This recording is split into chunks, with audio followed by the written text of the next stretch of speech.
शिवाले न छोड़, शिवाले न छोड़, शिवाले न छोड़।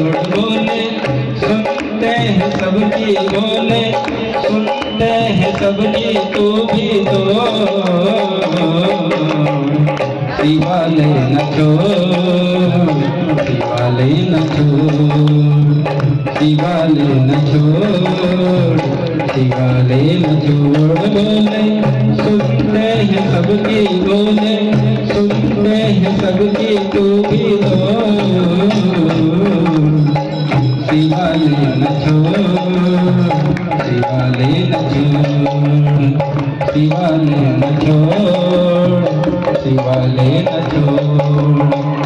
मानव देह तुझे फिर ना मिलेगा, शिव नाम जप ले तेरे काम आएगा, शिव नाम जप ले तेरे काम आएगा।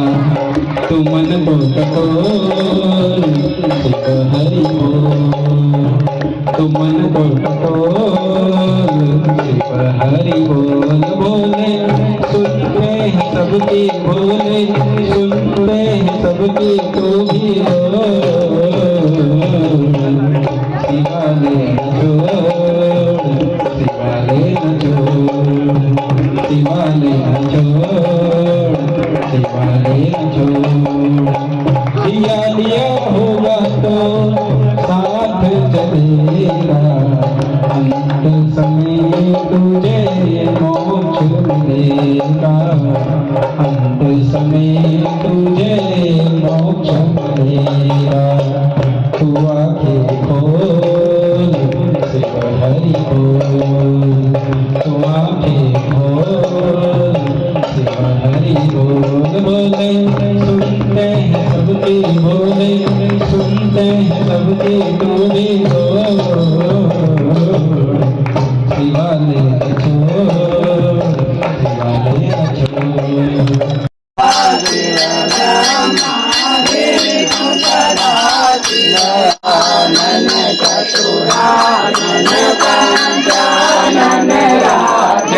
बोले पंचानन राधे,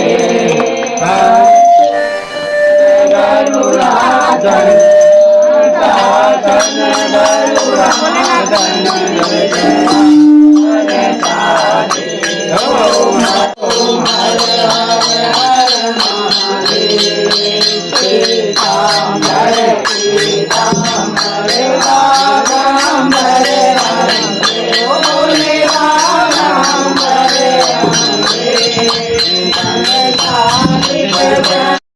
शिव जानकारी है गाओ, जानकारी है प्रणवाक्षर के माझे, ओमाक्षर के माझे अति मोहिता। ओम हर हर हर महादेव। काशी रुद्रः प्रचोदयात्। भगवान शिव हमें आपकी कथा और पूजन करने के लिए सद्बुद्धि प्रदान करें। इसका अर्थ यही होता है जो हम पुष्पांजलि में करते हैं। सभी भगवान देवी देवताओं से हम यही प्रार्थना करते हैं। भगवान गणपति जी से, माँ जगदम्बा से हम पुष्पांजलि छोड़ते हैं, गणपति जी की, माता जी की, लक्ष्मी नारायण, सभी से एक ही प्रार्थना रहती है कि हमें धर्म की तरफ आप अग्रसर करें।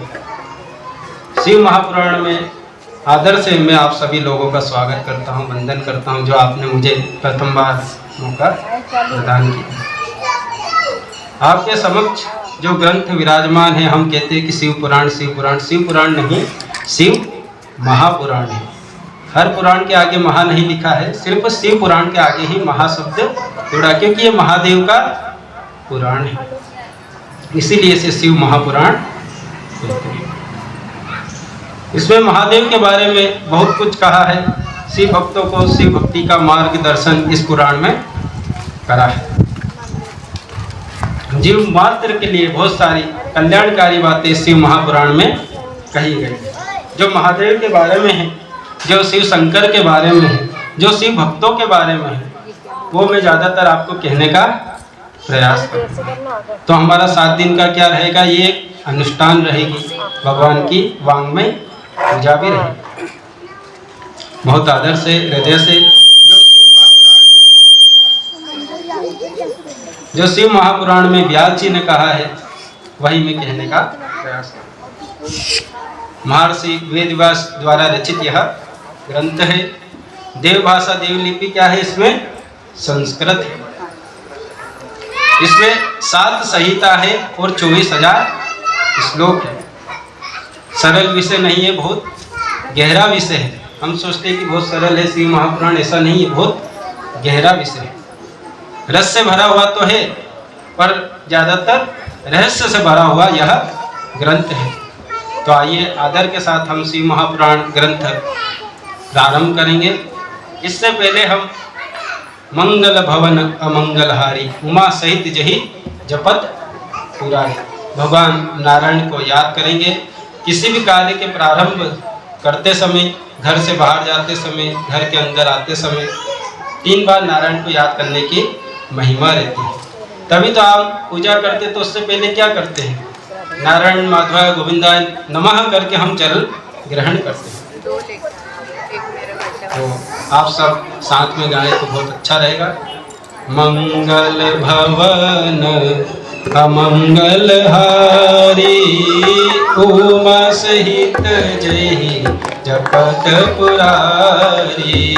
मंगल भवन अमंगल हारी उमा सहित जही जपत पुरारी। ओम नमो नारायण नारायण, ओम नमो नारायण नारायण, ओम नमो नारायण नारायण। 3 भगवान नारायण को याद करने की महिमा बताई।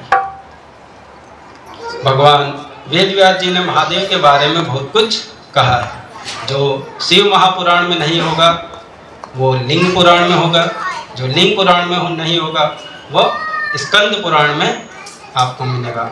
और मैं गौरव से कह सकता हूँ एक भी वेद, कितने वेद है, 4 वेद हैं। एक भी शास्त्र, शास्त्र कितने अपने 6 शास्त्र हैं और 18 पुराण हैं। हमको पता है कितने पुराण हैं, 18। बाकी उप पुराण कितने हैं, जैसे गणेश पुराण आता है, ये पुराण में नहीं है, ये किस में है, उप पुराण में। तो उप पुराण कितने हमारे 16 और 2 महाकाव्य है और 108 उपनिषद है। आप कोई भी ग्रंथ पढ़ेंगे तो उसमें सर्वप्रथम भगवान महादेव के बारे में ही कहा गया है। आप रामायण तो पढ़ते होंगे सब, तो सबसे पहले किसकी महिमा आती है, भगवान शिव की। शिव सती का आता है, शिव पार्वती का आता है। और दूसरे पुराण भी आप पढ़ेंगे, देवी पुराण है, देवी पुराण में किसकी महिमा होनी चाहिए, नवरात्रि चल रही माता जी की। पर महिमा किसमें है, उसमें सबसे ज़्यादा भगवान शिव की महिमा उसमें बताई गई। क्यों बताई गई, क्योंकि जो देवी है शक्ति स्वरूप है और भगवान शिव है, तो देवी किनकी प्रशंसा करेगी, शिव की ही प्रशंसा करेगी। और शिव और शक्ति से जगत की रचना हुई। ये रचना किसके द्वारा हुई है, शिव शक्ति के द्वारा। शिव शक्ति से जगत का विस्तार हुआ है। शिव शक्ति जगत के आधार है और वही हम सबके माता पिता है। स्वयं ब्रह्मा जी ने नारद जी को कहा कि नारद जी, आपकी आंखों के द्वारा आप जो कुछ भी देख रहे हो ये सब शिव और शक्ति का ही विस्तार है और किसी का विस्तार नहीं है। हम रोज प्रार्थना करते हैं, कौन सी प्रार्थना करते हैं अपन, अधिकतर तुम्हें माता च पिता तुम्हें, किसके लिए गाई गई, हम गाते हैं, पर प्रारंभ में किसके लिए गाई गई, जैसे कर्पूर गौरव हम करते हैं, आरती करते हैं, बाकी किसके लिए है, वो शिव के लिए। ऐसे ही जो तुम्हें माता च पिता हम गाते हैं तो किसके लिए गाया गया है, भगवान शिव के लिए गाया गया है। शिव ही सबके माता है, शिव ही सबके बंधु है और शिव ही सबके सखा है। आप अन्य देवताओं के सामने भी गा सकते हैं, पर जब भी हम गाएंगे तो यह भगवान शिव और शिव के लिए ही है। सभी कर्ता हरता संहारता भगवान सब कुछ शिव ही से है। ये संपूर्ण श्लोक शिव के लिए गाया है, तो ये आप भी एक बार गाएं, बहुत अच्छा रहेगा। तुमेव माता च पिता तुमेव बंधो च सखा तुमेव विद्या दुर्ण्यं तुमेव सर्वं मम देव तुमेव सर्वं मम देव। विश्व के सभी देवी देवता निरंतर भगवान महादेव के चरण शरण की सेवा करते हैं। कोई भी देवताओं की आप कथा सुने और कोई भी देवताओं को आप जरा गहराई से देखें, तो जब उनपे विपत्ति आती है तो किनके पास जाते हैं? भगवान गाई है, सबने गाई है, पर उनके बराबर यमराज ने भी भगवान की महिमा गाई है। अलग अलग ऋषि मुनियों के मुख में से, अलग अलग देवताओं के मुख में से शिव की महिमा निरंतर गूंजती रही है।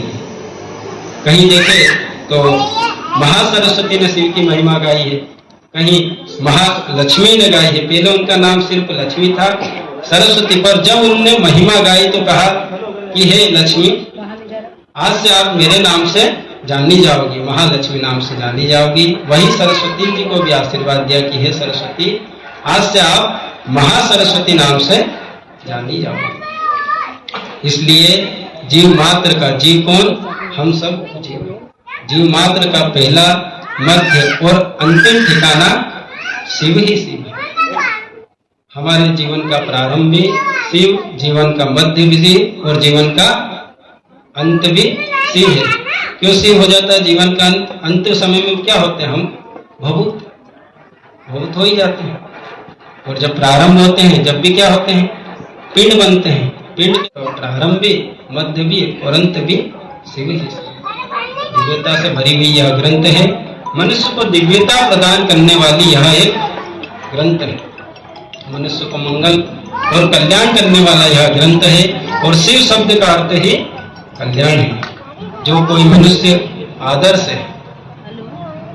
भाव से, भक्ति से और श्रद्धा से, कैसा भाव, भक्ति, श्रद्धा, आदर, जैसे हम कहीं जाते हैं, बड़े गुरुजन शिव कथा करते हैं, राम कथा करते हैं, कृष्ण, तो हम उस भाव से जाते हैं कि ये क्या भाव रहता है कि बहुत अच्छी है, हमको सुनाएंगे कथा, हमारे सभी मनोरथ पूर्ण होंगे। और वहीं जैसे अभी मैं बैठा हूँ और अपन की हाँ चलो एक बार सुन लेते हैं, पर वो भाव नहीं, कुछ व्यवहार के कारण, कुछ प्रेम के कारण, वहीं बैठना तो है, पर किस उद्देश्य से सुनना है? भाव से। आपके यहाँ कोई मेहमान आया हो और आपको रोटी बनानी हो रात को 10 बजे, तो क्या कहेंगे? अंकल जी बनानी तो है अच्छे मन से, बुरे मन से, इसलिए अच्छे मन से ही रोटी बनाओ। जब सुनना है तो कैसे भाव से, श्रद्धा से ही सुनी जाए। और भगवान व्यास जी ने कहा, चरितम देव देवस्य महादेवस्य अपारम परमोदारम चतुर्वर्ग ससाधनम। जो मनुष्य भगवान महादेव की कथा का श्रवण करेगा, उसको धर्म, अर्थ, काम और मोक्ष की प्राप्ति होगी। कामना और मनोकामनाओं को भगवान महादेव जी पूरा करते हैं, क्योंकि विश्व के कोई भी देवी देवताओं को आप कामेश्वर, मन कामनेश्वर नहीं कह सकते। सिर्फ भगवान, जो शब्द भगवान शिव के साथ जुड़ा हुआ अन्य देवताओं के साथ कभी जुड़ी नहीं सकते। शिव तक पहुंच सकते हैं, लेकिन शिव के समान कोई नहीं, विकल्प नहीं, कोई पर्याय नहीं, कोई उपमाई नहीं। पुष्पदंत ने कहा है, निर्मितवतम। पुष्पदंत द्वारा बहुत बड़ा रचित ग्रंथ है, 40 श्लोक है, और हर एक श्लोक में 4-4 लाइनें, 4-4 पंक्ति बनी हुई। शिव पुष्पदंत की आपने कथा श्रवण करी, पर उनके द्वारा क्या है? एक स्त्रोत है, जिसे महिम्न स्त्रोत कहते हैं। उन्होंने कह दिया कि भगवान, आपने कुछ भी ऐसी वस्तु का निर्माण नहीं किया कि जिसके साथ मैं आपकी उपमा दे सकूं। भगवान शिव की उपमा आप दे सकते हैं कि भगवान ये फूल के समान लगते हैं, कि भगवान फल के समान, की किसी सौंदर्य चीज के साथ नहीं। आप तक पहुंच सकते हैं, हम मंदिर हम जा सकते हैं, फूल पत्ती सब कुछ चढ़ा सकते, पर उपमा हम नहीं दे सकते। तो शिव महापुराण ग्रंथ को हम वंदन करेंगे। इससे पहले ग्रंथ की वंदन करते हुए भगवान शिव जी को प्रणाम करेंगे, माँ भवानी को प्रणाम करेंगे और गणेश जी को हम प्रणाम करेंगे। और बहुत सुंदर सुंदर भगवान महादेव की कथा कहने का मैं प्रथम बार आपको प्रयास कर रहा हूँ। और मैं ज्यादातर भगवान महादेव के आसपास घूमता रहूँगा। कुछ क्षण के लिए मैं इधर उधर थोड़ी बहुत बातें करने लगा तो भी मैं तुरंत भगवान महादेव के पास आ जाऊंगा, क्योंकि व्यास जी ने भी कहा है सर्व सिद्धांत निष्पन्नम, पुराणम विशेषता, जो पुराण में कहा है वही कहने का प्रयास करें। क्योंकि आप किस निमित्त आए हैं और मैंने क्या कहा कि मैं आपको भगवान महादेव की कथा श्रवण कराऊंगा। अब यहाँ पे बैठ के मैं आपसे इधर उधर की बातें करता रहूं या बहुत सारे बार बार भजन हम करते रहें तो फिर कथा तो रह ही जाएगी, फिर क्या हो जाएगा, भजन हो जाएगा या इधर उधर के बात। तो कथा का पहला दिन है। इससे महापुराण ग्रंथ में जाति नाती वर्ण भेद के बारे में कुछ भी नहीं कहा है, यह सिर्फ जीव मात्र के लिए कथा है। और व्यास जी के शब्दों में भगवान शिव महापुराण को हम प्रणाम करेंगे। वंदे शिव पुराणम हि सर्वदा हम प्रसन्नधि। मैंने क्या कहा अभी भाव से, तो भगवान व्यास जी ने भी यही कहा है शिव महापुराण में कि जब भी भगवान महादेव की कथा श्रवण करें या मंदिर जाए तो कैसे जाए, प्रसन्नता पूर्वक। इस प्रकार में प्रसन्न, क्योंकि जब हम भगवान को भी पुष्प अर्पण करते हैं तो आप कैसा करते हैं, खिला हुआ पुष्प अर्पण करते हैं, ना कि मुरझाया हुआ पुष्प। तो प्रसन्नता पूर्वक भगवान महादेव मैं आपके वांग्मय स्वरूप शिव महापुराण ग्रंथ को प्रणाम करता हूँ। व्यास जी भगवान ने ऐसा कहा कि मैं प्रसन्नता पूर्वक आपको प्रणाम करता हूँ। महादेव यह आपका वांग्मय स्वरूप है, महादेव यह आपकी शब्द मूर्ति। कितना सुंदर शब्द दिया, प्रसन्नता। मुक्ति प्रसन्नता जीवन की सफलता भी रहती है। बहुत कम लोग रहते हैं जो प्रसन्न रहते हैं, ज्यादातर नकारात्मक वलन आपको है। प्रसन्नता बहुत कम देखने को मिलती है। तो सोच भी कैसी होनी चाहिए, पवित्र रहेगी तो प्रसन्नता मिलेगी। विचार भी हमारे श्रेष्ठ रहेंगे तो हमें प्रसन्नता मिलेगी। क्योंकि नकारात्मक वलन मतलब कैसे, ईर्षा। सबसे पहले हम किसी को देख के उसकी ईर्षा करेंगे, जलन करेंगे तो हम कभी प्रसन्न नहीं रह पाएंगे। किसी के यहाँ अच्छी जॉब लग गई है, लड़के की लड़की की, किसी के यहाँ गाड़ी है, किसी ने हमें प्रसन्न रहना चाहिए। क्योंकि जब हम प्रसन्न रहेंगे तो परमात्मा हमें भी वह कुछ देता है, और जब हम प्रसन्न नहीं रहेंगे तो हमें कुछ भी नहीं मिलता। और भगवान व्यास जी ने कहा है, धन्यस्य शिव महापुराणस्य कथा परम पावनी यस्य श्रवण मात्रेण पापी या ना पापी मुक्ति। जो भगवान महादेव की कथा का श्रवण करता है वह पापी व्यक्ति हो या ना भी पापी हो, वह सब मुक्ति के अधिकारी होते हैं। मुक्ति शब्द क्या है, हमारे मन में हम मुक्ति समझते हैं, सुनते हैं तो यही एक मन में आता है कि मरने के बाद कोई गति होने वाली है, उसको मुक्ति कहते हैं। यही आता नहीं, उसका अर्थ सीधा ये है कि कष्टों में से मुक्ति। हम कहते नहीं कष्ट में से हमको मुक्ति मिलती, दुख में से मुक्ति, पीड़ाओं में से मुक्ति, रोग में से मुक्ति, बंधनों में से मुक्ति। मुक्ति का दूसरा अर्थ है स्वतंत्रता, परतंत्रता, पराधीनता नहीं। ये जीव स्वतंत्र हो जाता है। कहाँ पे, पृथ्वी लोक में रहेगा तो पृथ्वी लोक में, देवी लोक में, देवलोक में, शिव लोक में, वैकुंठ लोक में, ब्रह्म लोक में, इंद्र लोक में, कोई भी लोक में ये जीव क्यों ना हो, वहां विचरण करने वाला यह जीव स्वतंत्र हो जाएगा, किसी के बंधन में नहीं बंधेगा। और मैं बहुत दिल से कहता हूँ, बंधन मुक्त भगवान महादेव कर सकते हैं और करा भी है। यहाँ पे बहुत सारों की कामना मनोकामना भगवान महादेव ने पूर्ण करी। जो स्वयं बंधनों से मुक्त है वही शिव है। ये जगत के रचयिता है, जगत के व्यवस्थापक है, जगत का प्रारंभ भी, जगत का मध्य भी, जगत का अंत भी भगवान शिव ही से है। इसलिए जो कोई मनुष्य शिव महापुराण को प्रणाम कर रहे उसकी बहुत महिमा मानी जाती है। भगवान व्यास जी ने कथा से पहले शिव महापुराण ग्रंथ को प्रणाम किया। जब भी हम आए तो पहले किसको प्रणाम करें? यहाँ पे जो ग्रंथ है विराजमान है उसको प्रणाम।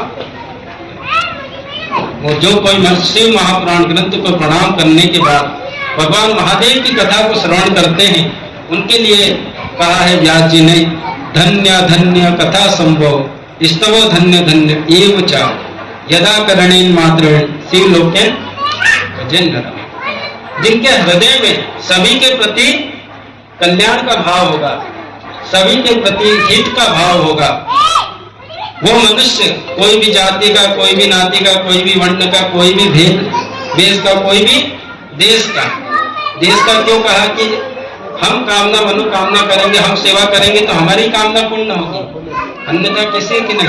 हम देखते हैं भारत में कितने विदेशी लोग भी अभी आए हुए हैं। आप मथुरा वृंदावन जाएंगे तो बहुत सारे आपको, कोई भी भगवान के हमारे ग्रंथ की यही महिमा है कि इसमें छूट है कि आप कोई भी देश के हो, कोई भी देश, कोई भी जाति के हो, आप भगवान की पूजा कर सकते हैं।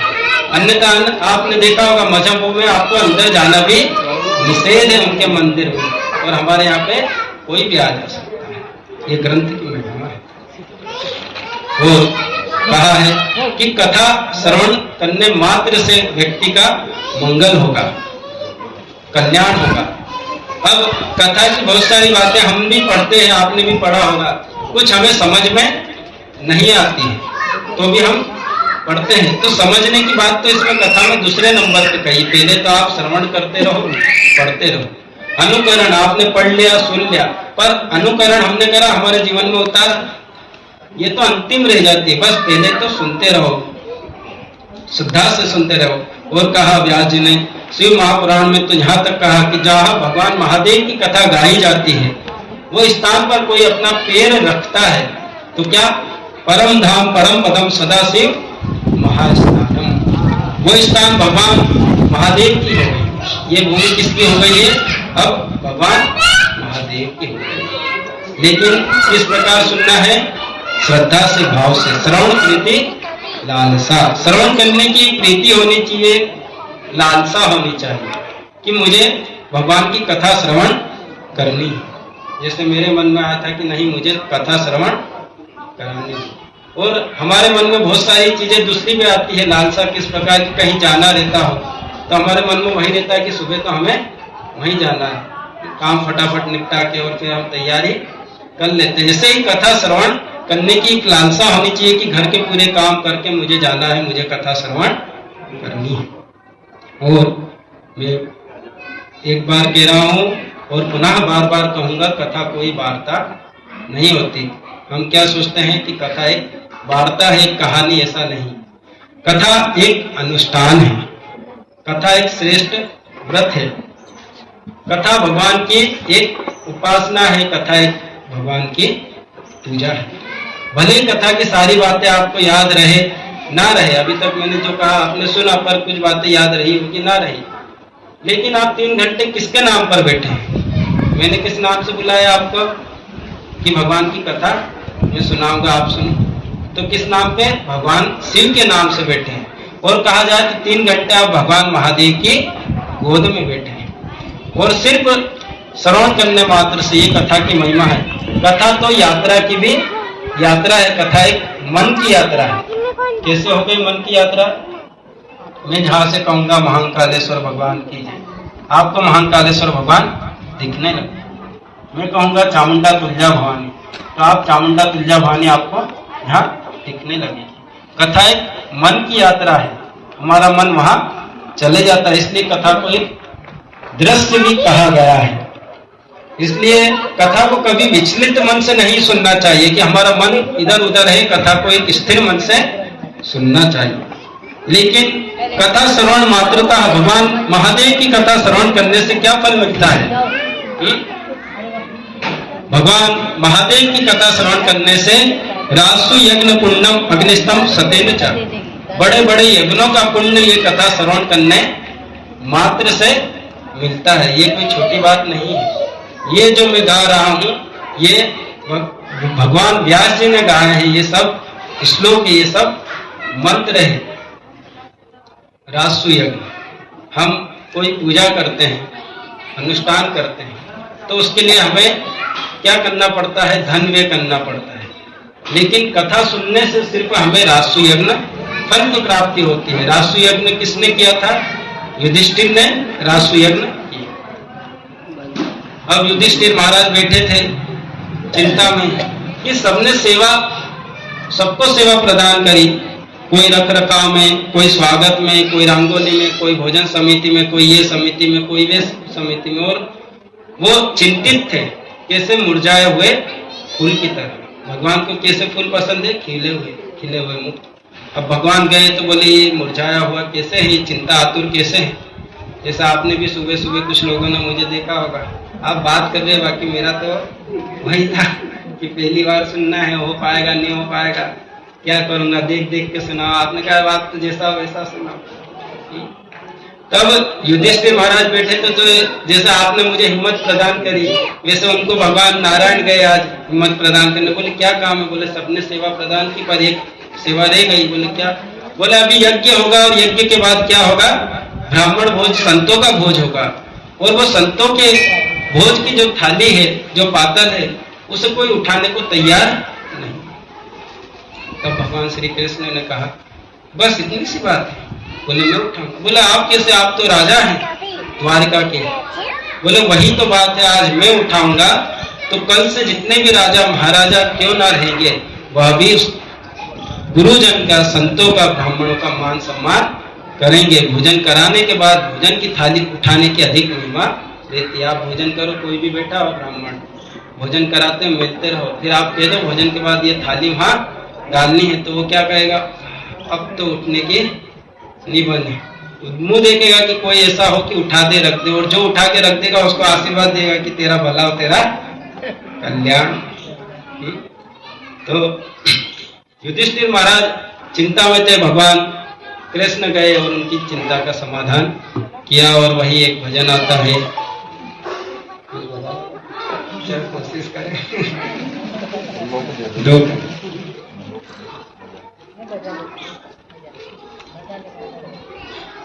राजसूयज्ञ युधिष्ठिर कीना, राजसूयज्ञ युधिष्ठिर कीना, कामे झूठ उठाई, कामे झूठ उठाई, ऊंची प्रेम सगाई, सबसे ऊंची प्रेम सगाई। तो बड़ा वो आनंद क्या, अच्छा बजे तो फिर गाने में भी बड़ा आनंद आए।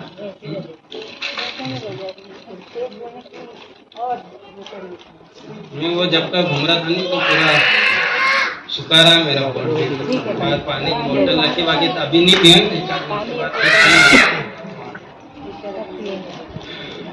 और आगे कहा भगवान व्यास जी ने, पाप नाशनम पाप नाशनम, संताप नाशनम संताप नाशनम, उद्वेग नाशनम उद्वेग नाशनम। जो भगवान महादेव की कथा श्रवण करता है वह पापों से मुक्त हो जाता है। संताप, किसी चीज का संताप है, कोई काम नहीं बन रहा, चिंता आतुर हो, तो उस व्यक्ति उससे भी मुक्त हो जाएगा, उद्वेग में से भी मुक्त हो जाएगा।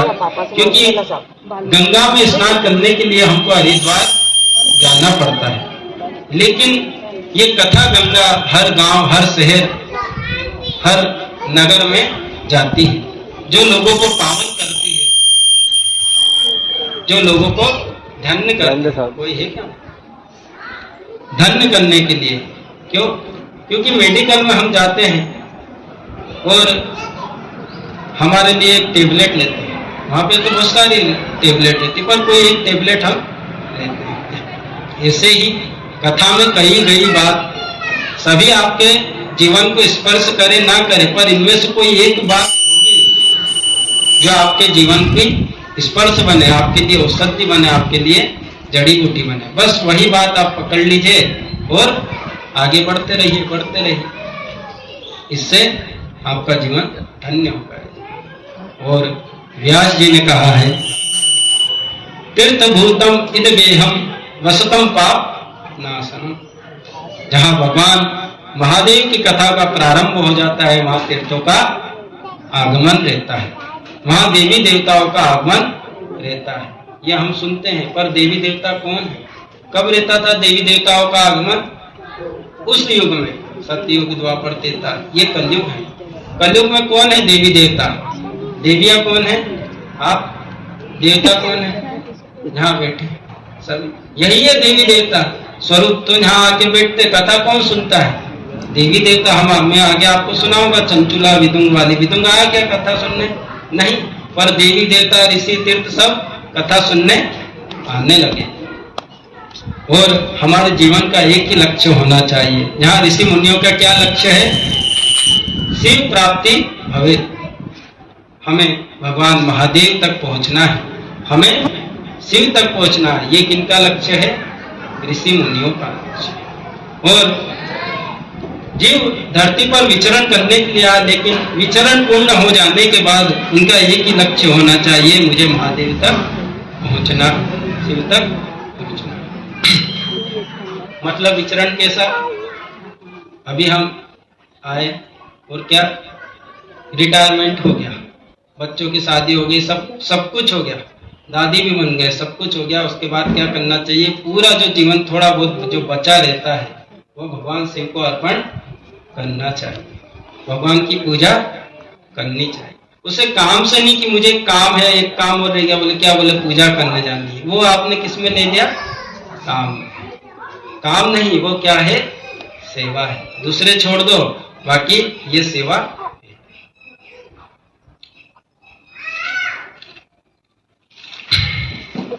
और भगवान व्यास जी ने कहा, रुद्र एव न संशय।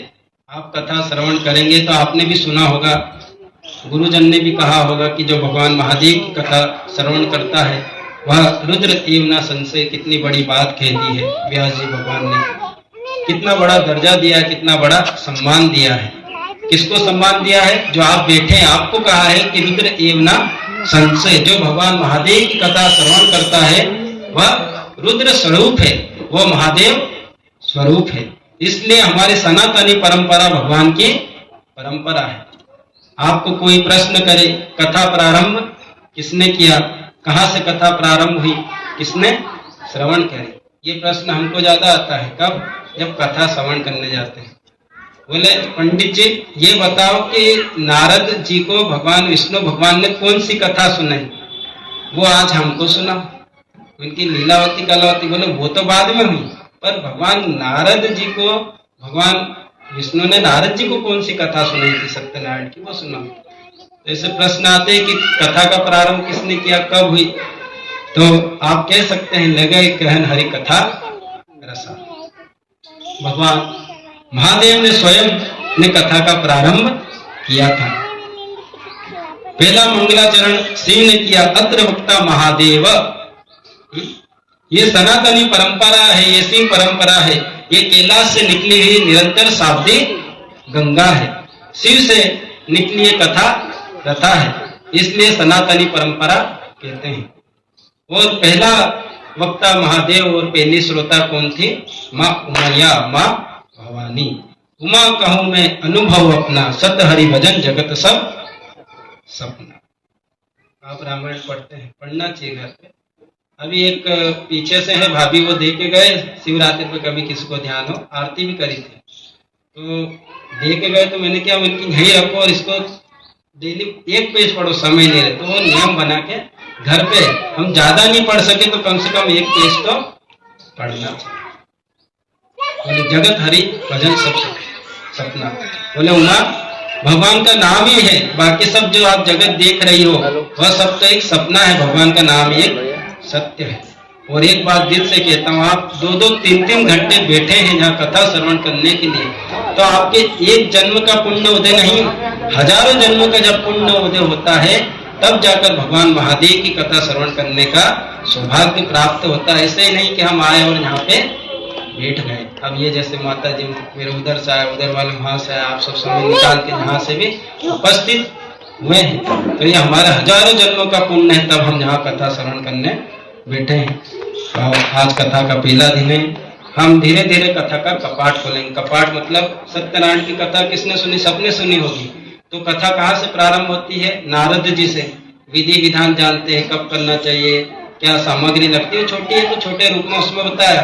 फिर स्टार्टिंग तो दूसरा अध्याय से होती है कि निर्धन ब्राह्मण चला, एकदम दूसरा अध्याय से थोड़ी हो जाती है। तो इसलिए जो मैं कह रहा हूँ ये शिव महापुराण में जिसने पढ़ी है उसने समझ रहे होंगे कि सब उसमें लिखा है। यह भगवान का वाङ्मय स्वरूप है। तो वेद व्यास जी के शब्दों में पुनः हम प्रणाम करेंगे। वंदे शिव पुराणम ही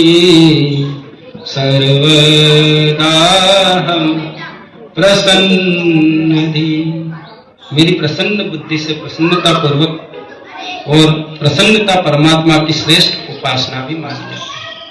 दुनिया में बहुत कम लोग प्रसन्न रहते हैं। ज्यादातर लोग नकारात्मक तनावग्रस्त रहते हैं।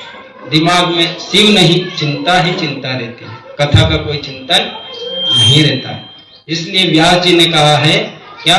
सर्व दाहम, संसार की सारी वेदना उपाधि, बहुत सारा जो मेरा उद्वेग है, द्वेष है, सब कुछ छोड़कर भगवान महादेव मैं आपको समर्पित होकर मेरी प्रसन्न बुद्धि से प्रसन्नता पूर्वक मैं आपका वाङ्मय स्वरूप से महापुराण ग्रंथ को प्रणाम करता हूँ। ऐसे व्यास जी ने शिव महापुराण को प्रणाम किया। कभी अवसर मिले तो शिव महापुराण का पूजन करना चाहिए, उसका अर्चन करना चाहिए, उसका दर्शन करना चाहिए। उसके परिक्रमा करने की बहुत महिमा रहती है। आपने देखा होगा गुरुजी जब कथा करते हैं तो क्या होता है, जो अब तो अपन वहां तक नहीं जा सकते, पर जो यजमान रहते हैं वो क्या करते हैं? पुरुष व्यासपीठ की परिक्रमा करते हैं, पूजन करते हैं, अर्चन करते हैं। और जो कोई मनुष्य इस धरती पर धर्म ग्रंथ की परिक्रमा करता है उसे तीर्थों की परिक्रमा का फल मिलता है। सिर्फ यहाँ की परिक्रमा कर लो, सभी तीर्थों की परिक्रमा का पुण्य आपको मिल जाए। और व्यास जी ने कहा है सप्त संहिता मादरात परिपुण्य पठे अस्तु। 7 संहिताओं के साथ शिव महापुराण का पाठन करें। 7 संहिता है, इसमें विद्येश्वर संहिता, रुद्र संहिता, उमा संहिता, कैलाश संहिता, वायु, तो उनका पाठन करें, अध्ययन करें। परिपूर्ण सजीवन उच्चते, वो मनुष्य जीवित होते हुए भी उस मनुष्य को मुक्त समझना चाहिए। मुक्ति के लिए कोई साधना, कोई उपासना, कोई अनुष्ठान हो सके ना हो सके, कोई तीर्थ यात्रा हो सके ना हो सके, जो कोई मनुष्य एक बार शिव महापुराण ग्रंथ का पाठ कर ले और कहा सप्त संहिता मादरा आदर के साथ, मैं शुरू से ही आपको कह रहा हूं कि भक्ति से और आदर के साथ करने खातिर कर लिया वैसा नहीं। कोई करने खातिर पूजा करते हैं। पूजा तो आत्मा का एक आनंद होना चाहिए, पूजा एक उत्साह होना चाहिए, उत्साह होना चाहिए। कई कई घरों में पूजा करनी है, आप सुबह कह दो बच्चों को कि पूजा करनी भगवान की, यहाँ तो लोटा जल चढ़ा देंगे। बहुत सारे हमने ऐसे भी देखे, पर घर के देवी देवता नहीं बोले यहाँ, वहाँ एक भोलेनाथ है उनको चढ़ा दिया। अपन यहाँ तो आपके इतने सारे हैं, कब तक उनको नीलाओ, कब तक उनको बैठा होने चंदन लगो। और अपन कह दो तो फिर वो लेट नहाएगा, जल्दी नहाएगा भी नहीं। इसलिए पूजा तो एक उत्सव होना चाहिए, एक आनंद होना चाहिए। और एक बात दिल से मैं कहता हूँ, जिनके हृदय में महादेव के प्रति श्रद्धा उठी, भाव उठा, समझ लेना चाहिए वो मनुष्य जीवित होते हुए भी वो मनुष्य शिव लोक का संपूर्ण अधिकारी है। लेकिन हृदय से महादेव के प्रति श्रद्धा होनी चाहिए। श्रद्धा और विश्वास वही शिव पार्वती है, ये तुलसी ने गाया है। भवानी शंकरो वंदे श्रद्धा विश्वास याभ्यां विना न पश्यन्ति सिद्धास्तमं स्थामेश्वरः। आपने तुलसी कृत रामायण पढ़ी होगी तो इसमें ये दूसरा श्लोक है। पहले किसको याद किया है? भगवान शिव और पार्वती को। आप कहते हैं कि मेरा काम है, मैंने भगवान को पूजा किया है तो विश्वास है, मेरी श्रद्धा है कि ये मेरा काम होगा। तो श्रद्धा विश्वास क्या है? शिव पार्वती है। हम बीमार हो जाते हैं और गोली लाते, गोली इतनी सी छोटी सी बोलते हैं कि इससे आप ठीक हो जाओ, हमारा विश्वास रहता है कि हाँ इससे हम हो जाएंगे। और आपका विश्वास नहीं रहेगा कि इतना बड़ा शरीर और इतनी सी टेबलेट से क्या होगा, तो फिर आप ठीक भी नहीं हो पाओगे। तो विश्वास और श्रद्धा होगी। कल मुझे पूछा था राजा भैया ने कि जब आप पोथी यात्रा करेंगे तो पोथी को मस्तक पर क्यों रखते भाई, हाथ ऐसे रखे रखे डूब भी जाते हैं, हाथ में क्यों नहीं रखते? तो हमारा धर्म ग्रंथ क्या है? हमारा मस्तक है। हमारी सनातनी परंपरा में तिलक की महिमा होती है। कोरा भाल हमारी सनातनी परंपरा नहीं है। भाल में तिलक आपने कितना ही सुंदर श्रृंगार किया और आपने टीकी नहीं लगाई हो, किसी ने टीका नहीं लगाया, तो वो निषेध माना जाता है। कोई भी पूजा पाठ करो, यज्ञ करो, तो पहले क्या है, भाल आपके भाल में टीका रहता है।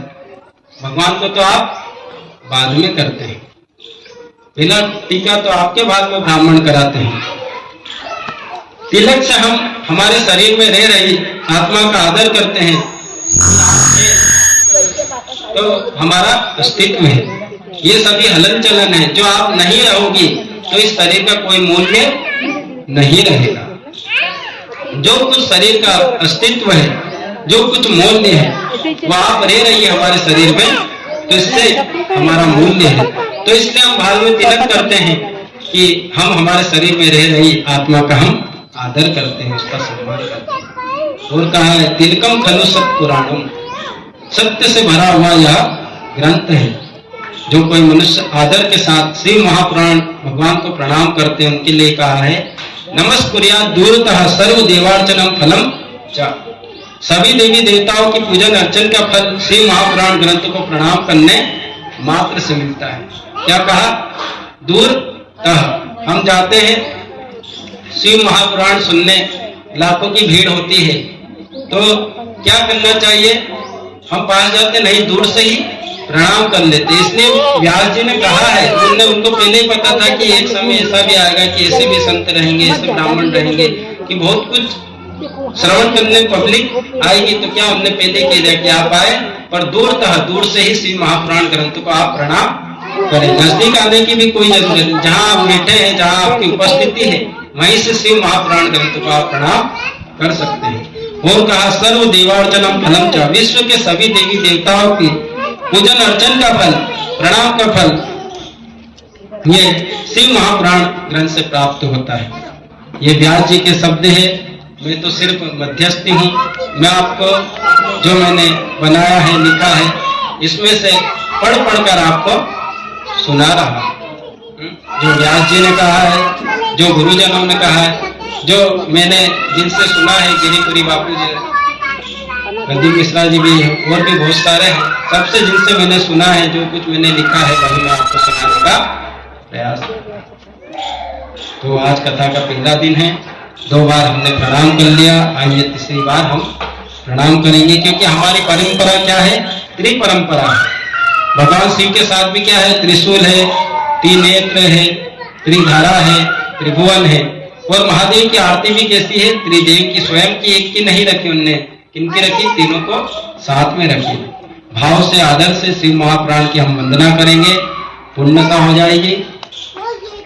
वंदे शिव पुराणम ही सर्वदाहं प्रसन्नधि शिवः प्रसन्नतां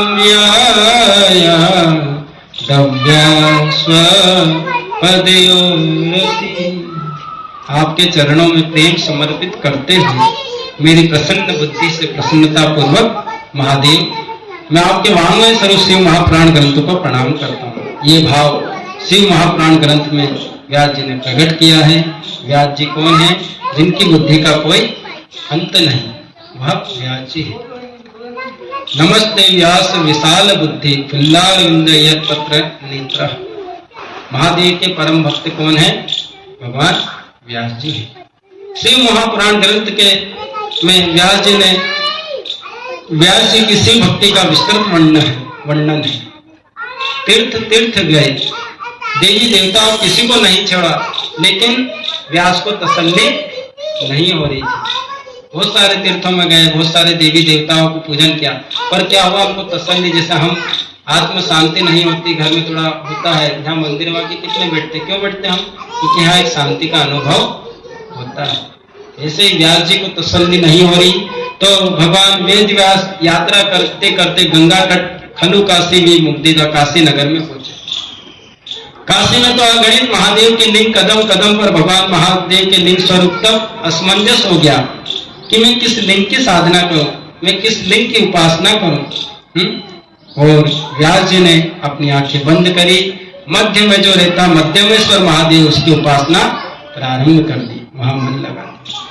सुबह सुबह 3 बजे ब्रह्म मुहूर्त में गंगा में स्नान करके महादेव जी की पूजन करते रहे और पूजन करते करते एक दिन ब्रह्म मुहूर्त में सुबह सुबह बाल रूप में शिव मिले भगवान व्यास जी को।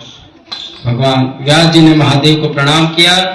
भगवान महादेव ने कहा, व्यास, सारी दुनिया की जिह्वा पर माँ सरस्वती विराजमान रहती है, सारी दुनिया के कंठ में माँ सरस्वती रहती है, लेकिन व्यास, मैं आपको वचन देता हूं, तेरी जिह्वा पर, तेरे कंठ में मैं स्वयं शिव निवास करूंगा। ये भगवान वेद व्यास है, ये व्यास जी की शिव भक्ति है, ये व्यास जी की प्रसाद है। एक एक श्लोक व्यास जी ने कहा। और इस पीठ को भी जब भगवान वेद व्यास जी कथा सुना रहे थे, तो शिव ने आशीर्वाद दिया कि अब जो भी कथा श्रवण करेगा, बड़ी कथा नहीं, चाहे छोटी कथा भी हो। आपने देखा होगा बहुत सारे ब्राह्मण, और मैं खुद भी सत्यनारायण की कथा करते हैं तो अपना आसन साथ में रखते हैं और वहां उसी पे विराजमान होते हैं और कहते हैं कि ये व्यासपीठ है। जरूरी नहीं एक तपत तो बहुत बड़ा हो, उससे ही व्यासपीठ कहा जाता है। ऐसा उनको वरदान दिया कि जो भी कोई अब पूजन पाठ करेगा, जो भी ब्राह्मण है, उस पीठ को, उस आसन को व्यासपीठ कहा जाएगा। देवा और महादेव की कथा में व्यास जी ने थोड़ा सा अंतर बताया। कैसा? देवताओं की कथा जो श्रवण करते हैं उनको ही पुण्य मिलता है, लेकिन जो महादेव की कथा श्रवण करते हैं उसको भी पुण्य मिलता है, उसके पूरे परिवार को भी पुण्य मिलता है। कैसे मिलता है परिवार को पुण्य? आप कहीं गए और वहां प्रसादी कौन बांट, तो आपको मैं देखूंगा कि यार ये तो अपने वाले हैं, तो मैं क्या ज्यादा आपको दे दूंगा कि आप भी ले जाओ और आपके घर वाले को। और जहां अपना कोई पहचान का नहीं होगा तो अपन थोड़ी सा अपन के वो भी बोलो, उनको बुला, तभी उनको मिलेगी। तो भगवान महादेव भी, क्योंकि हमारे पिता कौन है? स्वयं महादेव है। और पिता अपने बच्चों को थोड़ा नहीं देता, बहुत सारा देता है। इसलिए व्यास जी ने कहा कि महादेव की जो कथा श्रवण करेगा उसको भी पुण्य मिलेगा और साथ में उसके पूरे परिवार को भी पुण्य मिलेगा। क्यों? क्योंकि शिव जी क्या है? मूल है। मूल में जल सींचने से हर वृक्ष, हर डाली को आपको जल नहीं पिलाना पड़ता। हम जल कहाँ डालते हैं? मूल में, तो सब तक अपने आप पहुंच जाता है। इसलिए हमारा जगत का, विश्व का मूल कौन है? भगवान शिव है। और शिव महापुराण ग्रंथ के प्रारंभ में सूत पुराण का संबोधन किया है। भगवान व्यास जी ने सूत पुराण के मुख में शब्द रखकर सोन का ऋषि सूत पुराण से संवाद से भरा हुआ यह ग्रंथ है। तो सूत जी भगवान को हम याद करेंगे। सारी कथाएं किसने लिखी? व्यास जी ने।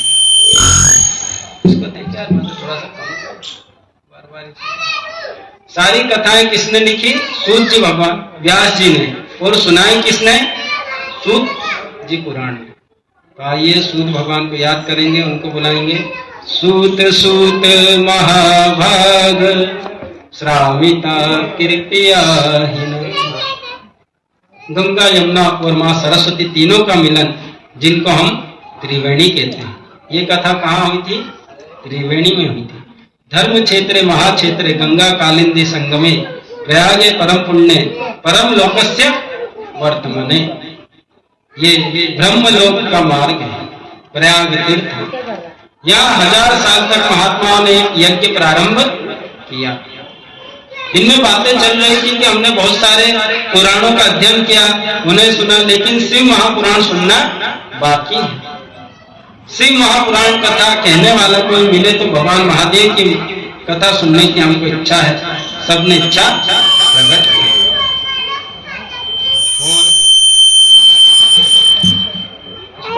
आराम से ये डबल आवाज बनता है। महादेव महादेव महादेव महादेव।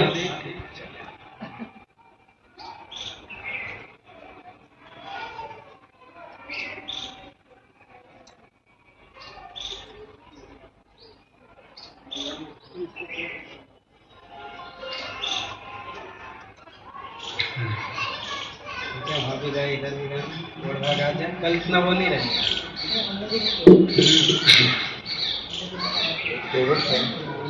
हाँ, शंकर भगवान की। बोले कोई हमें कथा कहने वाला मिले तो हमारी कथा सुनने की इच्छा है। तो इसी समय महात्माओं से मिलने के लिए, महात्माओं के दर्शन करने के लिए भगवान वेद व्यास जी के परम शिष्य सूत पुराण का वहां पे आगमन, जो कि शब्दों के पुजारी हैं, किसी को भी अपने प्रश्न से निरुत्तर करने वाले हैं।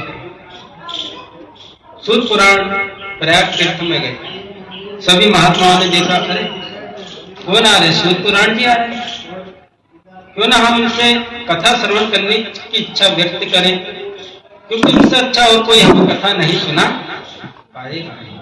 हम सब मिलकर उनको कहेंगे कि हमें भगवान महादेव की कथा श्रवण करनी है, आप हमें कथा श्रवण कराएंगे। कथा सुनने का हम सबको अवसर प्राप्त होगा सूत पुराण जी के मुख से। एक भाव सबने प्रकट किया और श्रोताओं का भाव वही कथा का रूप रहता है। कहीं कहीं आपने देखा होगा श्रोताओं का भाव इतना शुद्ध रहता है, इतना पवित्र रहता है। मैंने देखा है हमेशा, जैसे कथा करने में जाता हूँ सत्यनारायण, तो बीच बीच में मैं अब थोड़े बहुत दृष्टांत देता हूँ कथा में। तो कहीं मैं सोच के जाता हूँ कि यहाँ अच्छे से कथा करनी है, वहाँ अच्छे से नहीं हो पाती, और कहीं कहते हैं कि जल्दी जल्दी करनी है, तो वहाँ बहुत सारा टाइम लग जाता है, क्योंकि सबका भाव शुद्ध रहता है, पवित्र रहता है। और जो बीच बीच में मैं कथा में बातें कहता हूँ अपने आप आने लगती है और कथा का विस्तार हो। तो कथा श्रोता से नहीं होती है, किस वक्ता से। कथा श्रोताओं के जो हृदय पवित्र रहता है, उनके हृदय से कथा होती है, उनके भाव से कथा प्रकट होती है। ये कथा की महिमा है।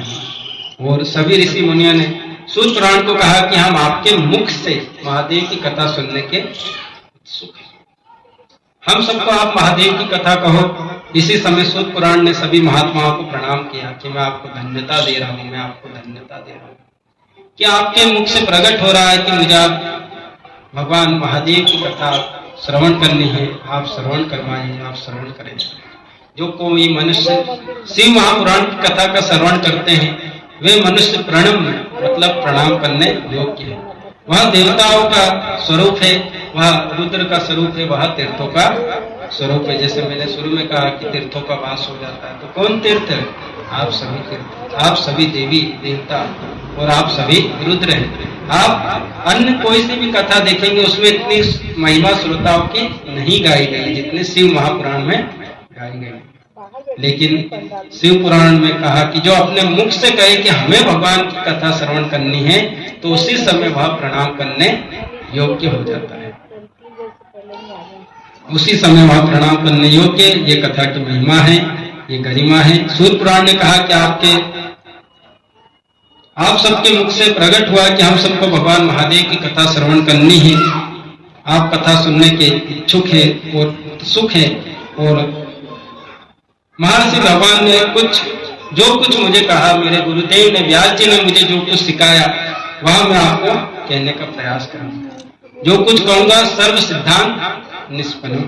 एक भी बात मैं आपको ऐसा नहीं कहूंगा कि जिससे आपका चित्त भ्रमित हो जाए। हम कथा सुनते हैं या किसी से मार्गदर्शन लेते हैं तो वो क्या करते हैं, हमारा चित्त भ्रमित कर देते कि ये आपने क्या कर दिया, ऐसे पूजा नहीं की जाती है, ऐसे की जाती है, आपने गलत कर दिया और ये आपकी पूजा नहीं लगेगी। ऐसा होता है मंदिर में।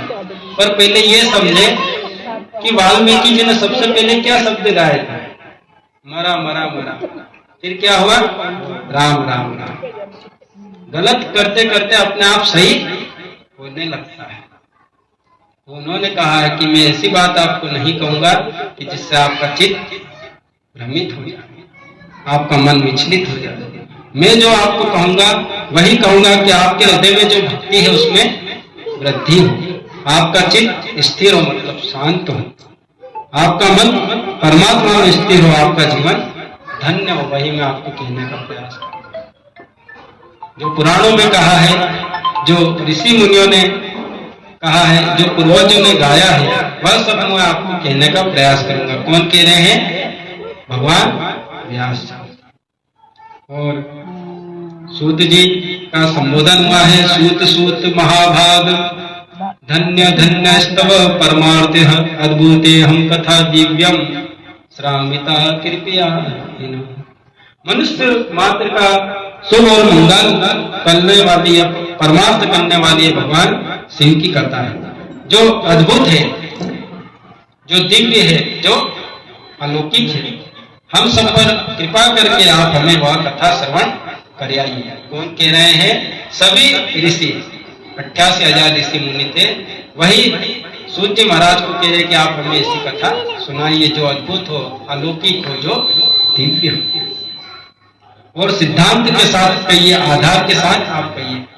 इस कथा में भी वर्णन है कि कोई कल्पित, कोई बनी बनाई बात, कोई उपचारी बात, कोई भी बात पकड़कर हम कहने का प्रयास ना करें, क्योंकि हम वह सुनने के लिए नहीं बैठे, हम सिर्फ भगवान महादेव की कथा सुनने के लिए बैठे हैं। जो पुराण में कहा है वही आप कहने का प्रयास करें, महादेव के बारे में कहें, जिज्ञासा सब व्यक्त की। और ये श्लोक ऋषि मुनियों के मुख में से प्रकट हुआ था, सूत सूत महाभाग्य। सूत का संबोधन किया है और सूत जी को महाभाग्यवान महाभाग्यवान कहकर कथा कहने के लिए प्रेरित किया है। जिस प्रकार आपने कहने, आप करिए करिए धीरे धीरे। सूत पुराण ने कहा, महात्माओं, मेरे सदगुरु भगवान व्यास ने जो कहा है, जो मनुष्य भगवान महादेव की कथा का श्रवण करते हैं वो मनुष्य स्वयं धन्य माना जाता है, उनकी जनेता धन्य है। क्योंकि जब अच्छे संस्कार होंगे तभी तो हम कथा में बैठे हैं। उसकी जीवन धन्य, उसका पिता धन्य और उसका कुल धन्य है। ये शब्द प्रसाद स्वयं व्यास का है। सूत ने कहा, मैंने जो सुना सर गुरु भगवान व्यास से वही मैं आपको कहूंगा। कौन धन्य है, तदेव जीवनम धन्य। जो भगवान महादेव की कथा का श्रवण करता है, जिनके हृदय में महादेव के प्रति भाव है, महादेव के प्रति भक्ति है, उनके लिए का उनका जीवन धन्य है। धन संपत्ति जीवन जीने के लिए आवश्यक है, लेकिन वो धन्य तो नहीं है। किसी के पास बहुत सारा धन है, अच्छे से वो जीवन जी रहा है, पर कभी वो कथा में श्रवण नहीं करी, कभी वो मंदिर नहीं गया, तो उसका जीवन आप धन्य नहीं कह सकते। जिनके हृदय में महादेव के प्रति भाव, महादेव के प्रति भक्ति, महादेव के प्रति आदर होगा, वही धन्य होगा। इसलिए भगवान व्यास जी ने सबको धन्यता का ध्यान दिया है। और ये शब्द प्रसाद व्यास का है, स्वयं व्यास बोले, तदेव जन्म सफल। किसका जीवन सफल है, जो महादेव की श्रवण कथा का श्रवण करता है, जो महादेव के प्रति आदर, प्रेम, भक्ति, लगाव, सत्कार, सेवा रखते हैं, उनका ही जीवन है। और व्यास जी ने कह दिया है, जिनका भगवान के प्रति कोई लगाव नहीं, सत्कार नहीं, सेवा नहीं, वह मनुष्य को हिलता फिरता सौ माना जाता है। उसे मुर्दे की उपाधि व्यास जी ने दी। इसलिए व्यास जी ने कहा, उसका जीवन धन्य, उसका जीवन सफल है, जिनके हृदय में महादेव के प्रति भक्ति है। जो मनुष्य महादेव की कथा का श्रवण करते हैं, उनके लिए व्यास जी का यह आशीर्वाद है। तदेव जन्म सफलम तदेव जीवनम। धन्य कब होगा जीवन धन्य और तब होगा जीवन सफल जब वो मनुष्य सत्संग में प्रवेश करेगा। ये सत्संग क्या है? यज्ञों का यज्ञ है, व्रतों का व्रत ये सत्संग है, पूजाओं की पूजा है, तीर्थों का तीर्थ ये सत्संग है। ये भगवान शंकर की कथा है। और एक बात मैं दिल से कहना चाहता हूँ, आप लोगों ने भी कितना पुरुषार्थ किया, ये टेंट लगाया, सजावट की है, ये सब कुछ किया है, तब जाकर ये कथा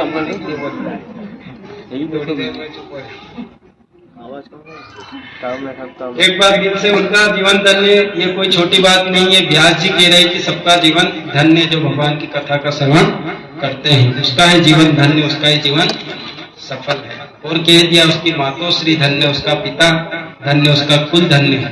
तदेव जननी धन्य, तदेव जनको धन्य, तदेव कुलमुत्कृष्टम सत्यम सत्यम न संशय। इसमें कोई संशय नहीं, क्योंकि व्यास जी को पता है मनुष्य क्या है, संशयशील प्राणी।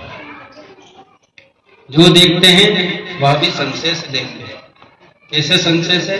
किसी अब तो बहुत कम लोगों के मन में रहता है, बाकी आप देखना, बोले बच्चे प्रश्न पूछते हैं ना, क्या मम्मी ये भगवान ऐसे खड़े हैं, इनके हाथ ऐसे, ये दुखते नहीं होंगे, ये नीचे हाथ नहीं करते होंगे, ये बैठते नहीं होंगे, ये सोते हैं तो इनके लिए पलंग कहाँ है इधर रात में, ये भोजन लगा तो इनने कहाँ ग्रहण करा, ये तो नहीं पे है। तो मनुष्य क्या है, संशयशील प्राणी है, बात बात पे संशय करते रहता। आप किसी को अच्छी चीज की बात बोलो कि आप यहाँ अभिषेक कर दो आपका काम हो जाएगा, तो संशय रहेगा कि यार मैं अभिषेक कर दूंगा, 1000-1200 खर्च करूंगा, पर मेरा काम होगा कि नहीं होगा। ये बड़ों का संशय रहता है, वो छोटों का संशय है, सब में संशय रहता है।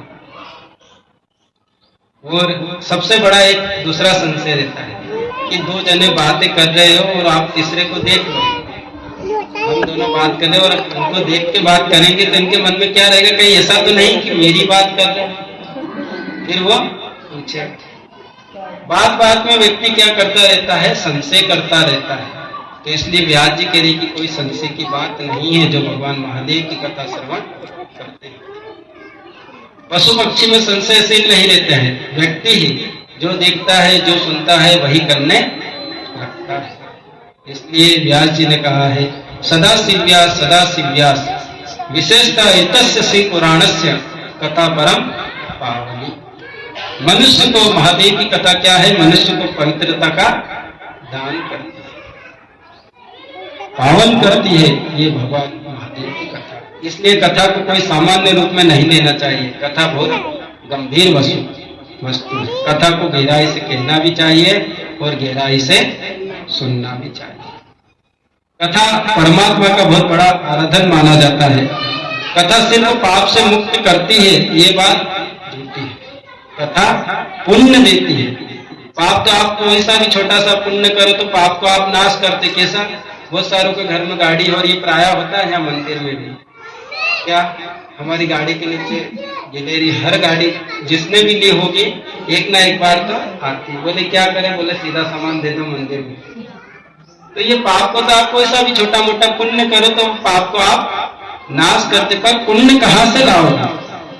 कथा पुण्य देती है, जगत को पावन करती है, जीवन को पवित्र बनाती है, जीवन को श्रेष्ठ बनाती है, भगवान की कथा है। भगवान व्यास जी ने कथा के प्रारंभ में जगत के पिता कहकर भगवान महादेव को प्रणाम किया, माँ भवानी को प्रणाम किया, गणेश जी को प्रणाम किया। जगतः पितरम शंभो जगतो मातरम शिवा। कितना सुंदर शब्द दिया व्यास जी ने कि हमारे सबके पितृ हैं। कौन है हमारे सबके पितृ? महादेव। और एक बात मैं कहना चाहूंगा कि पितृ तर्पण के लिए बहुत सारी परंपरा है। जैसे 16 श्राद्ध आते हैं तो बहुत सारे तर्पण करते हैं, बहुत सारी परंपरा है पितृ तर्पण के लिए, पितृ शांति के लिए पूजन भी रहती है, घाट पे रहती है, सब दूर रहती है। लेकिन भगवान महादेव को जलाभिषेक करो, वह सबसे बड़ा पितृ तर्पण माना जाता है। हमारे सबके मूल पिता तो शिव ही हैं और शिव जी को व्यास जी ने कहा कि हमारे सबके पिता आप हैं, हमारे पूर्वज आप हैं, हमारे प्रारंभ के पिता महादेव आप हैं। यूं तो हम जन्मे जन्मे बहुत सारे माताओं को धारण करें, बहुत सारे पिताओं को धारण करें, लेकिन हमारे प्रारंभ के पिता तो आप हैं। जैसे ये आत्मा कहते हैं कि एक शरीर छोड़ के दूसरे में जाती, दूसरा छोड़ के हमेशा, पर ये आत्मा कहाँ से उत्पन्न हुई?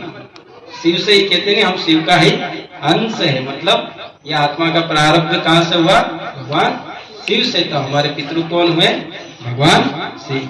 इसलिए पितृ तर्पण शिव पूजा श्रेष्ठ मानी जाती है। और जिनके परिवार में महादेव के प्रति भक्ति निरंतर रहती है, उनमें कभी उनके पितृ कभी अतृप्त नहीं रहते। भगवान महादेव को एक जलाभिषेक करो तो एक पितृ नहीं, अगणित हजारों पितृ शिव लोक को जाते हैं। ये शिव की महिमा है। अन्य आप कुछ भी प्रवचन अपन कर लें, लेकिन शिव ही जगत के पिता है और माता पार्वती रही। भगवान व्यास जी ने तीनों को प्रणाम किया। भगवान शंकर माँ भवानी गणेश जी की वंदना करी और अंत में कह दिया, मैं आपकी महिमा गाने में समर्थ नहीं, असमर्थ हूँ। असमर्थ भाव प्रकट है। और दुनिया में कौन समर्थ है? लेकिन कोई समर्थ नहीं है दुनिया में। कौन है? कोई नहीं। लेकिन व्यास जी ने स्वीकार कर लिया कि मैं प्रभु असमर्थ हूँ आपकी महिमा गाने में। जब स्वयं व्यास जी ने कह दिया कि मैं गाने में असमर्थ हूँ, तो आप, हम और कौन कह सकता है कि मैं समर्थ हूँ, कि मैं श्रेष्ठ हूँ, कि मैं कथावाचक हूँ, कि मुझसे अच्छा कोई नहीं। आप किसी को भी सुने तो सब यही कहेंगे कि हम अभी सीख रहे हैं। व्यास जी के शब्दों में तीनों को प्रणाम किया। जगतः पितरम शंभो जगतो मातरम शिवा। जगत के पिता भगवान शिव है और जगत की माता कौन है? शिवा। कौन है? माँ उमा है, माँ भवानी है। तस्य पुत्रस्य गणाधीशं नात्वेद वर्णामहि। क्या बात व्यास जी ने कह दी है। मैं आपकी महिमा संपूर्ण नहीं जानता, लेकिन विश्व गुरु देवी देवता भी आपकी महिमा संपूर्ण नहीं गा सकते, नहीं जान सकते। कौन? ब्रह्मा जी भी और बृहस्पति भी देवताओं के गुरु, वह भी आपकी संपूर्ण महिमा नहीं जान सकते, नहीं गा सकते। इसलिए आपकी महिमा का विस्तार करना संभव नहीं। नात्वेद वर्णयाम, कोई भी वर्णन नहीं कर सकता। आप जगत के माता है, आप जगत के पिता है। माता कौन? पार्वती। पिता कौन? महेश। माता च पार्वती देवी पिता देवो महेश्वरा। और विश्व के माता पिता शिव और पार्वती है। ब्रह्मा जी ने नारद जी को यही बात कही, सुनो नारद, आपकी आंखों के द्वारा जो आप कुछ देख रहे हो, ये सब कुछ शिव और शक्ति का विस्तार है। ऐसा नहीं कहा कि विष्णु और लक्ष्मी का विस्तार है, कि ब्रह्मा और ब्रह्माणी का विस्तार है। जरूर ब्रह्मा जी ने सृष्टि की रचना करी, लेकिन स्वयं ब्रह्मा जी नारद जी को यह बात कह रहे कि नारद जी, आपकी आंखों के द्वारा जो कुछ आप देख रहे हो, ये सब शिव और शक्ति का विस्तार है। ये पूरी सृष्टि उनसे ही प्रकट हुई, उनसे उत्पन्न हुई है। ब्रह्मा जी ने कह दिया कि मैं तो सिर्फ मध्यस्थी हूँ, मुझे भगवान शिव ने शक्ति प्रदान की तो मैंने सृष्टि का विस्तार किया। लेकिन सृष्टि का सृजन करने वाले तो भगवान शिव है, भगवान महादेव है। आपके सामने आपके पुत्र हो या पुत्री हो, कोई कहे कि हमने तो अच्छी नौकरी कर ली, अच्छा ये कर लिया कि मैं तो इतनी जगह है, कभी बीच में तो बोला आप वहां तक पहुंचे कैसे? शुरू से लेकर अभी तक की फीस किसने भरी? आपको वहां तक बढ़ाया किसने? उसे इस बात का ज्ञात होना चाहिए। ऐसे ही ब्रह्मा जी ने कह दिया कि भाई सृष्टि का विस्तार तो मैंने किया है, पर मुझे शक्ति प्रदान किसने करी? भगवान शिव ने सृष्टि प्रदान करी है। तो अब आइए, ये अभी जो पूजा अर्चन ध्यान विधि विधान ये ग्रंथ की महिमा गाई है। अब उसके बाद आपने श्रवण करी होगी, 3 कथाएं रहती है, एक चंचुला की कथा, एक देवराज की कथा और एक गुणनिधि दम की कथा। तो तो आज हम चंचुला की कथा श्रवण करेंगे और उसके बाद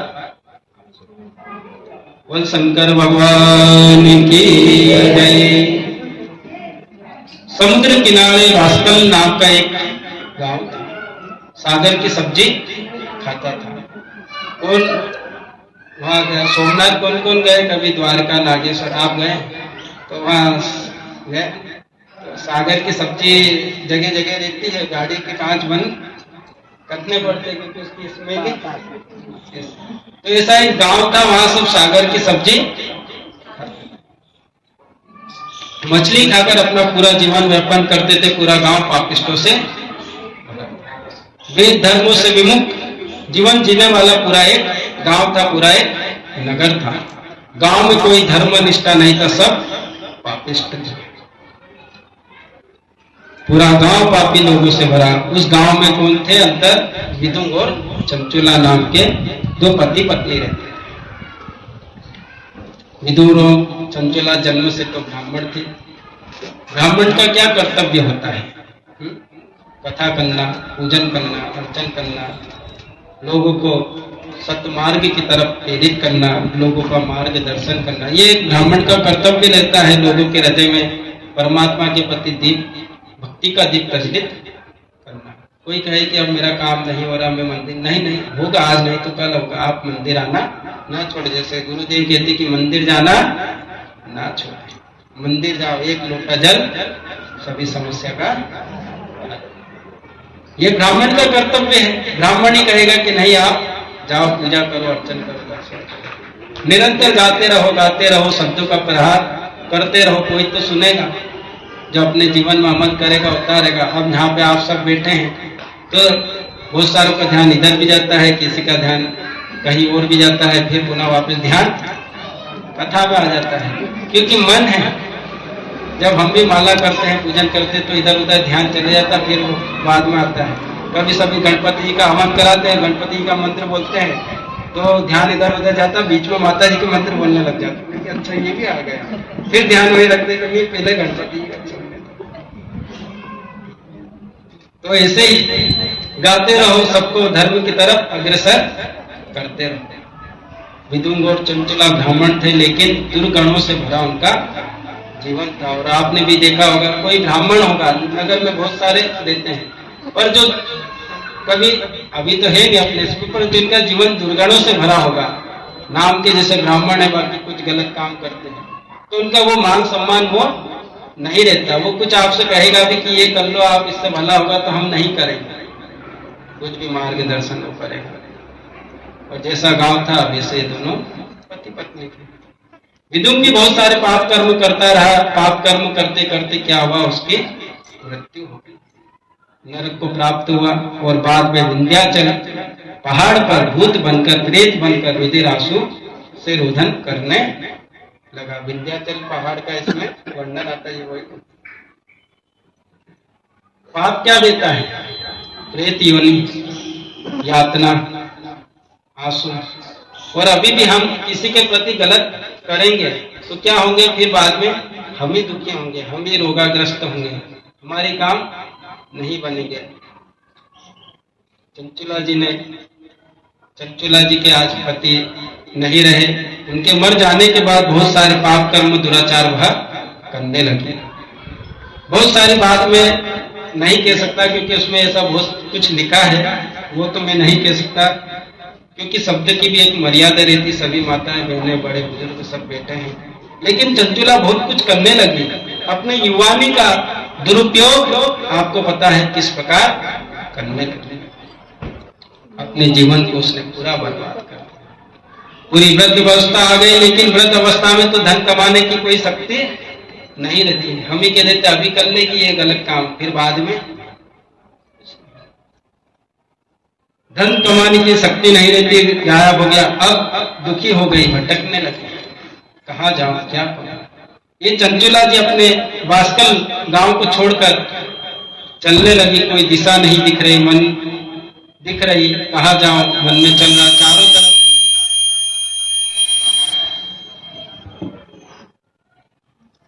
शंकर भगवान की जय। चारों तरफ अंधकार, क्योंकि जीवन में पाप के सिवा कुछ और किया ही नहीं, कहीं उजाला नहीं दिखा। लेकिन देव योग से दूर दूर तक देखती थी और एक सुंदर मंदिर देखा। हम अपने घर में क्या बात करते हैं, बोले धीरे बोलो, बोले क्या भी बोले, माँ साहब पर कान उनके तेज बोलते हैं माँ साहब। बहुत सारे के मन में ये रहता है कि हाँ बुजुर्ग है तो कहाँ उसको सुनाता होगा, बोले सुनाई भी है और दिखाई भी, सब पे चाल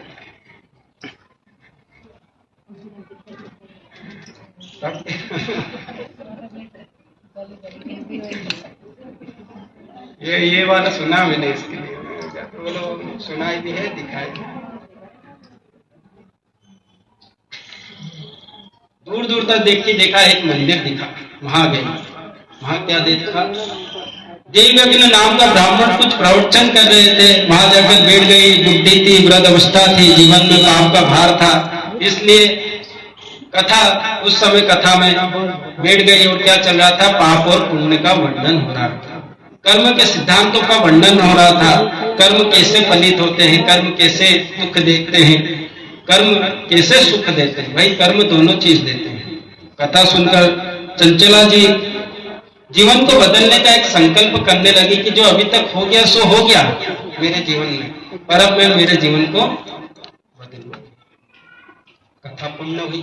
चंचला जी देवयज्ञ ब्राह्मण को मिली और कहा कि ब्राह्मण देवता, जो आप कथा में कह रहे कि ऐसे पाप तो मैंने बहुत किए हैं, जो आप कह रहे हैं, मैंने पुण्य तो कभी किया नहीं और मैं पुण्य कभी जानती भी नहीं, कभी किसी ने कहा नहीं। जैसे आज से पहले पशुपतिनाथ के बारे में किसी ने कहा नहीं, हमने बताया तब हमने किया। ऐसे ही उसने कहा कि भाई पुण्य के बारे में तो मैंने कभी सुना नहीं कि पुण्य भी जीवन में करना चाहिए। पाप का फल दुख दे करता है, पुण्य का आनंद देता है, उत्साह देता है। और आप मुझे मार्गदर्शन करें कि मैं क्या करूं। यज्ञदत्त ब्राह्मण ने कहा, चंचला जी को मार्गदर्शन किया कि मैं आपका मार्गदर्शन करता हूं। बहन, आपकी वृद्ध अवस्था है, सारा जीवन तो आपका खत्म हो गया, आपके पास तो कुछ समय नहीं, पर जो थोड़ा सा समय है, जो अवसर है, उसके निमित्त में कुछ कहता हूं। क्योंकि वृद्ध अवस्था थी, अब वृद्ध अवस्था, वृद्ध महिला को या वृद्ध पुरुष को आप कह दो कि सुबह जल्दी उठना, पूजा अर्चन करना, ध्यान करना, पता लगन से बाल्टी तो तुक ही नहीं रही, तो कैसे काम चलेगा। तो ये यज्ञदत्त ब्राह्मण ने कहा कि जो अवसर था आपके पास, श्रेष्ठ अवसर था, वो था आपने खत्म कर दिया, पर मैं आपको थोड़ा सा मार्गदर्शन करता हूं। सुनो, आप प्रातःकाल उठ जाना, बाल में त्रिकोण करना, रुद्राक्ष के माला धारण करना और मुख में पंचाक्षरी मंत्र का जाप करना और शिव भक्तों के संग में रहना, आपका मंगल। चंचला जी कथा सुनकर अपने जीवन को परिवर्तित किया। सुबह प्रातःकाल चंचला जी उठ जाती, स्नान कर लेती, बाल में भस्म लगा लेती, हाथ में रुद्राक्ष की माला ले लेती और ओम नमः शिवाय ओम नमः शिवाय करने लगती। जहाँ पे भजन होता, जहाँ पे कीर्तन होता, वहां जाती, कीर्तन सुनती, भजन करती और शिव भक्ति निरंतर वह करती रहती। अब शिव भक्ति में ऐसे विलीन हो गई कि जिस प्रकार हम फुर्सत में कभी बैठे रहते हैं तो हम मौन बैठे रहते हैं, पर वो क्या, ओम नमः शिवाय ओम नमः शिवाय, मतलब एक ही क्षण उसने कहा कि मेरा जीवन तो पूरा चलेगा, बाकी जीवन में भगवान का नाम उच्चारण करते रहूंगा। और पूरा जीवन उसने जो समय था वह भगवान का नाम उच्चारण करने, पंचाक्षरी मंत्र का जाप करने लगा और जीवन धीरे धीरे आगे चल गया। लेकिन शिव भक्ति करते करते, अपने पाप का पश्चाताप करते करते चंचला जी को ज्ञान हो गया कि अब मेरी मृत्यु निकट है, कि भाई प्राण छूटते छूटते भगवान को याद करेंगे और हो सका तो जरूर राम का नाम, कृष्ण का नाम, ओम नमः शिवाय बोलेंगे। पर आपने देखा कि कभी सभी रोगग्रस्त हुए, कभी रोग में आपने भगवान का नाम लिया नहीं, रोग में एक आवाज आती है कि कराने की, अरे रात भर क्यों करांजलि, क्यों करांजलि। आप कभी देखना अस्पताल में करांजलि की ही आवाज आपको आएगी भगवान का। तो जब हम रोगग्रस्त हो जाए, कोई बैठे बैठे, कोई सोए सोए। लेकिन मृत्यु के समय जो पीड़ा, जन्म मृत्यु जरा व्याधि पीड़ितम कर्म बंधने, ये शंकर की दुनिया है, महादेव की दुनिया है। और हर व्यक्ति को मृत्यु तो होने वाली है, आज नहीं तो। इसलिए मृत्यु की पीड़ा में से मुक्त होने के लिए शिव का स्मरण बहुत आवश्यक है। चंचुला ने महादेव की भक्ति कर के सुख पूर्वक मृत्यु को प्राप्त किया, शरीर को शांत किया।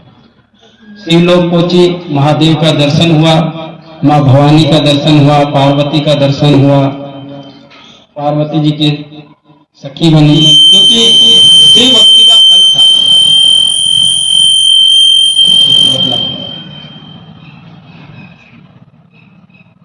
महादेव शिव भक्ति का फल था, तो पार्वती जी की वह सखी बनी।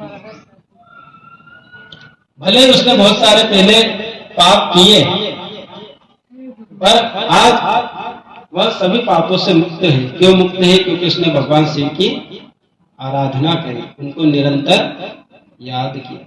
और हम याद कब करते हैं? पीड़ा। फिर वो तुलसीदास जी ने भी कहा, सुख में सुमरन दुख में सुमरन सब करे, सुख में करे ना कोई, जो सुख में दुख आए को। और उसे ज्ञात था कि भैया मेरा जीवन तो निकल गया, अब मैं परमात्मा को याद करी और याद करी तो क्या हुआ? पार्वती जी की वो सखी, भले पहले कुछ भी किया पर परमात्मा को याद करते जीवन को बदल दिया, परिवर्तन कर दिया। यही हर मनुष्य, आप और हम सभी कर सकते हैं। कोई तप, कोई साधना, कोई पवित्रता के द्वारा, भक्ति के द्वारा जीवन को जागृत करें। आप भगवान तक पहुंच सकते हैं, हम भी भगवान तक पहुंच सकते हैं। हमको भी सुख का अनुभव होगा, हमको भी सुख मिलेगा, भगवान का सानिध्य प्राप्त होगा। और किस प्रकार? भगवान शिव को याद करते हैं। जिसको आप मानते हैं उसको याद करते हैं। एक दिन चंचुला बैठी बैठी रो रही, माँ पार्वती ने पूछा, ये शिवलोक है, यहाँ किसी के आंख में आंसू नहीं आते और तू रो रही है, किस बात का तुझे दुख है? किसी ने कुछ कह दिया? किसी से कुछ कहा सुनी हो गई? नंदी से, श्रृंगी से, भंगी से, गणों के साथ कुछ कहा सुनी हो गई, क्योंकि सखी थी, आना जाना लगा रहता। तब चंचुला ने कहा, माँ भवानी, जब मैं मृत्यु लोक में थी, जब मैं मनुष्य थी, मेरे पति का नाम विदुंग था। पाप कर्म करते करते उसकी मृत्यु हुई, उसकी क्या गति हुई माँ? मुझे आप बतलाओ। माँ भवानी ने कहा, सुन, तेरा पति विदुंग पाप कर्म करते करते 28 प्रकार के नरकों की यात्रा उसने सहन की, और पूरा पाप, तो भी पूरा पाप नहीं हुआ। और विंध्याचल की पहाड़ी में गुफा में प्रेत बनकर पीड़ा भोग रहा है। हम सोचे कि बस नरक लोक की पूरी यात्रा कर ले तो भी जैसे ये हो जाएगा वापस मनुष्य, ऐसा नहीं है। उसने भी पूरी यात्रा कर ली, 28 प्रकार के, एक दो भी नहीं, कितने 28, तो भी उसके पाप पूरे नहीं हुए। वापस प्रेत बना और विंध्याचल की पहाड़ और जोर जोर से रुधिर के आंसू रोने लगा। तूने तो जीवन में बहुत पाप किए, माता पार्वती भवानी कह रही कि तूने भी बहुत पाप किए, लेकिन तूने भगवान शिव की साधना कर, शिव की उपासना कर, शिव का पूजन कर, उनका नाम कर, अपने जीवन को पवित्र किया तूने, और शिव लोक पहुंची और मेरी सखी। तब चंचुला ने कहा, है माँ, मैं शिव लोक पहुंची, आपकी सखी बनी, ऐसा कुछ मार्ग है कि जिससे मेरा पति विदुंग भी यहाँ आ जाए? आप बतलाइए, आप करें। पार्वती जी ने कहा कि वो भगवान महादेव की कथा श्रवण करेगा तो निश्चित ही पापों से छूट जाएगा। तब उसने कहा कि माँ भवानी, जब वह इंसान था, मानव था, मनुष्य था, तब उसने भगवान की कथा श्रवण नहीं करी, धर्म की तरफ वह अग्रसर नहीं हुआ, तब तो प्रेत बना हुआ है। अब वह क्या करे जब मानव होते हुए दूसरे नहीं? बोले उसकी मुक्ति के लिए आप कुछ उपाय बतलाइए। तब माँ पार्वती ने कहा, चंचुला, आप मेरी सखी हैं। इस निमित्त में उसकी गति के लिए कुछ करती हूँ। इसी समय पार्वती ने गंधर्व तुम्बुरु जी को आमंत्रित किया। अब तुम्बुरु जी कौन है? जिनके पास नारद जी संगीत विद्या सीखने गए थे, वही तुम्बुरु ऋषि। तुम्बुरु गंधर्व है, सबसे बड़े संगीतकार गंधर्व तुम्बुरु है, गंधर्वों में श्रेष्ठ है। माँ भवानी ने तुम्बुरु गंधर्व को आमंत्रित किया, उनको बुलाया और कहा कि विंध्याचल पहाड़ में जाकर विदुंग नाम का एक प्रेत है, गुफा में रहता है, उसको आप भगवान महादेव की कथा सुनो, उसकी गति हो, उसकी परम गति हो, उसकी मति श्री के चरणों में समर्पित हो जाए। माँ भवानी पार्वती की आज्ञा सुनकर अनुसरण करते हुए तुम्बुरु नाम का गंधर्व विंध्याचल पहाड़ में और भगवान की कथा का प्रारंभ किया। लेकिन बहुत सारे ऋषि मुनि, बहुत सारे देवी देवता श्रवण करने के लिए वहां आने लगे। जैसे शुरू में मैंने कहा कि चंचुला की कथा में जब कथा हो रही थी तो देवता आने लगे, ऋषि आने लगे, देवी सब आने लगे, जिनको ज्ञात हुआ कि यहाँ भगवान की कथा है। लेकिन जिनके लिए कथा हो रही थी वो तो गुफा से बाहर ही नहीं निकला। कथा का एक दिन पूर्ण हो गया तो भी बाहर नहीं आया, दूसरा दिन पूर्ण हो गया, तीसरा दिन पूर्ण हो गया, ऐसे पूर्ण होते होते होते 6 दिन पूर्ण हो गए, 7 दिन, जो भी 7 दिन की रही हो, 9 दिन की, 11 दिन की, 1 महीने की, ऐसा उसमें वर्णन नहीं है। पर बताया कि दिन पूर्ण होते गए तो भी वो बाहर सुनी तो प्रेत योनि से वह मुक्त हो गया। भगवान महादेव जी ने याद करने लगा कि शंकर जी को याद करने लगा कि जिसकी कथा सुनकर मैं प्रेत योनि से मुक्त हो गया, मैं उनके दर्शन करना चाहता हूँ। भगवान का स्मरण करने लगा, ओम नमः शिवाय महादेव से शंकर कहने लगा। कथा कितना बड़ा काम करती है, प्रेत को भी भगवान का भक्त बना देती है। और हम सबको ज्ञात है कि जो कोई भगवान को मानता नहीं, कभी मंदिर आता नहीं, जाता नहीं, और जहाँ काम सिद्ध होने लगते हैं तो फिर वो भगवान को छोड़ता नहीं। आपकी कृपा से मैंने प्रेत योनियों से मैं मुक्त हो गया। महादेव ने कहा मेरी कोई कृपा नहीं, विदुन देख कौन आ रहा है। विदुन ने देखा तो क्या, चंचुला। बोले महादेव ये तो चंचुला है, जब मैं मनुष्य था, पृथ्वी लोक में था, तब ये मेरी पत्नी थी, ये तो चंचुला। तब महादेव ने कहा विदुन तुम्हें जो पुण्य मिला है, तुम्हें जो कथा सुनने का सौभाग्य प्राप्त हुआ, यह चंचुला की वजह से ही प्राप्त हुआ है।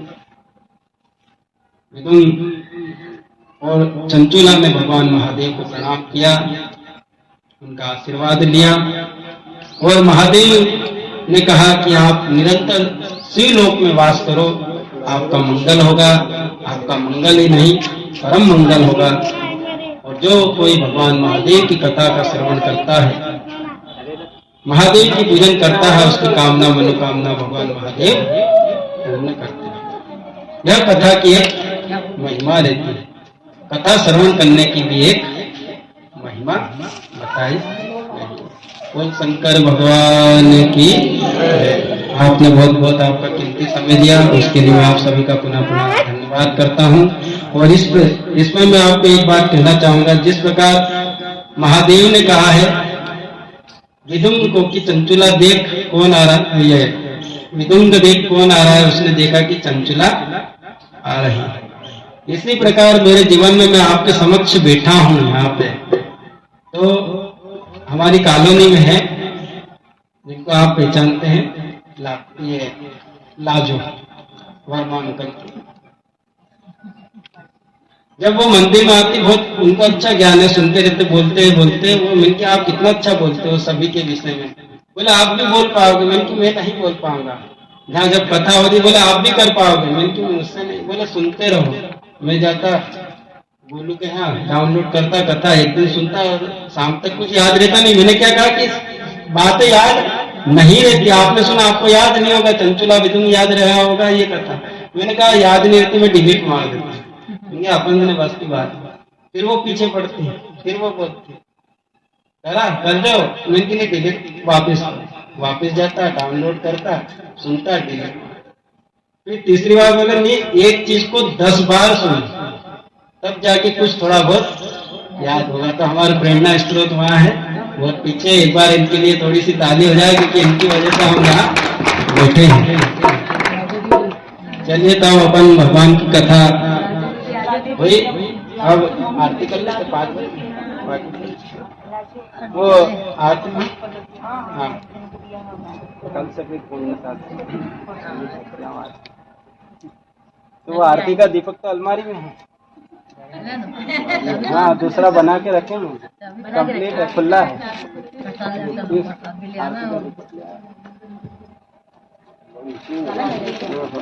ये बना खुला है, खुला है। ओम नमः शिवाय, ओम नमः शिवाय।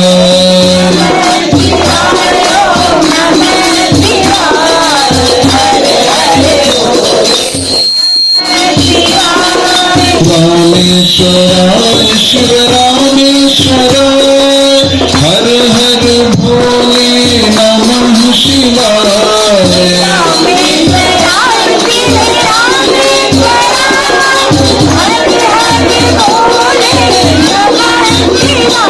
ओम नमः शिवाय, ओम नमः शिवाय, हर हर भोले नमः शिवाय।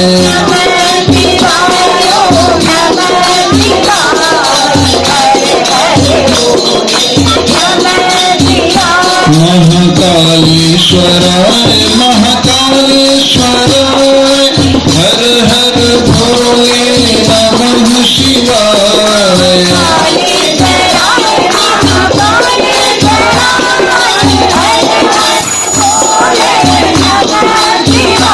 ओम नमः शिवाय, ओम नमः शिवाय, हर हर भोले नमः शिवाय।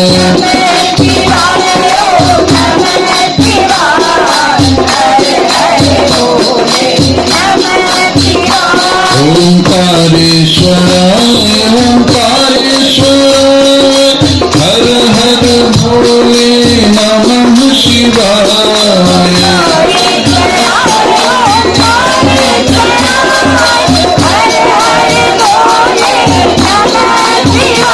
ओम नमः शिवाय, ओम नमः शिवाय, हर हर भोले नमः शिवाय।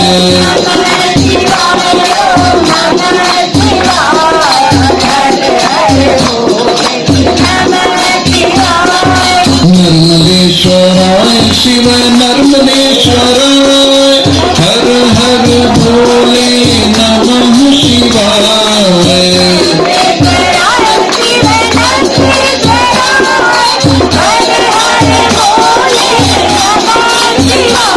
ओम नमः शिवाय, ओम नमः शिवाय, हर हर भोले नमः शिवाय।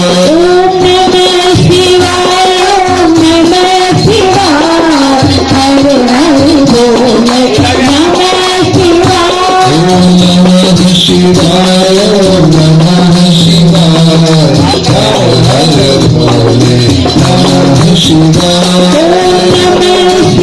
शिवाय ओम नमः शिवाय, हर हर भोले नमः शिवाय। नमः शिवाय, ओम नमः शिवाय, हर हर भोले नमः शिवाय।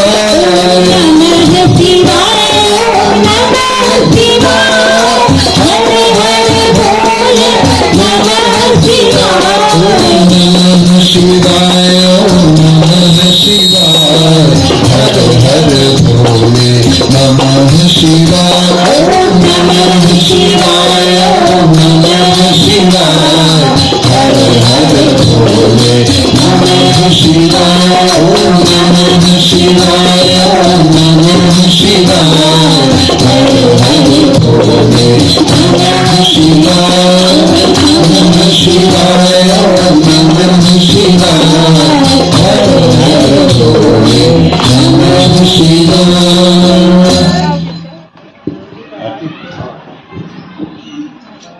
चलो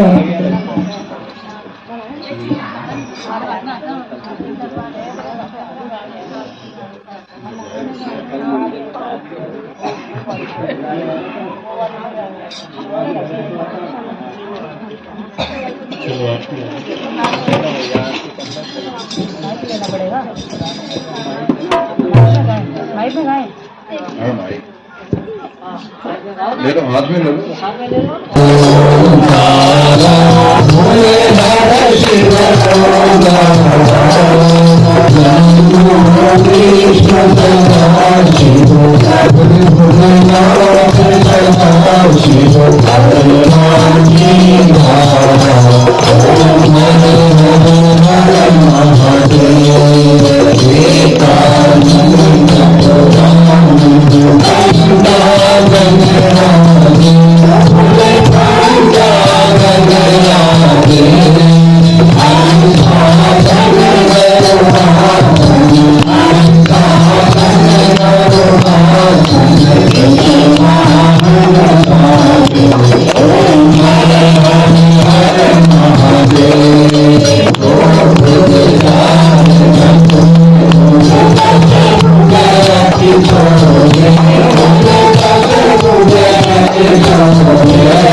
देवी हरि ओम ओम जन्मे भजन्त देवाश्रवण कर्वाण प्रतिमन्यासं नदैनाकं महिमाना सजन्ते सपुरवै दास्यासं देवा एक राणि श्लोकावितो वर्ता पृष्ठावमर्ता शासनग्रहे आविष्कृष्वे देवा शवासदेवं विश्वकर्म नरुषौषधौ नमो विष्णुतौ वावनु विष्णु संबाहुव्यं दवति सम्पदत्रे द्यावाग्मुनि जगन्तदेव एकाः एकदन्ताय विद्महे वक्रतुण्डाय धीमहि तन्नो दन्ती प्रचोदयात् भवानायं यतो बालभवानिता मन्त्रपुष्पाञ्जलि समर्पयामि नानाकुन्दपुष्पाणि यदा कातु भवानि च पुष्पाञ्जलि मया दत्ता ग्रहणां परमेश्वरी जिनके सुंदर नाम से पूर्ण हो सब काम ऐसी शिव पुराण को बारंबार प्रणाम। बोल गजानन गणपति महाराज की गंगा माता की जय, भाई भैया की धर्मेश्वर महादेव की इच्छा हनुमान जी महाराज की धर्म की धर्म की धर्म का अधर्म का प्राणियों में विश्व का सनातन धर्म की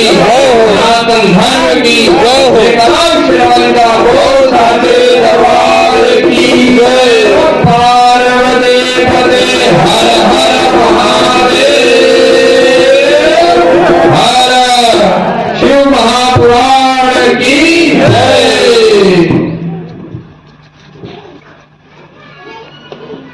ये प्रसाद का भोग लगा दो, आ जाओ मुख्य यजमान जी मोबाइल भोग लगाओ।